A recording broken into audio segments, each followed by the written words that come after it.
Grand evening, grand evening. I really need y'all to pay attention to this message I'm about to, inform you guys of, because I know most of y'all black folks is carrying on with y'all daily lives, getting to the bag, saving up for vacations and shit like that. But we are at a real alert. There's a black young man from Texas who walked from South Korea over into North Korea and is a POW.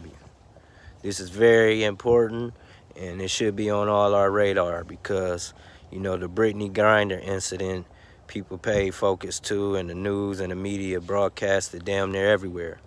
But this time it happens to be a young black man in his 20s, and it's not even being talked about a lot. So pay attention.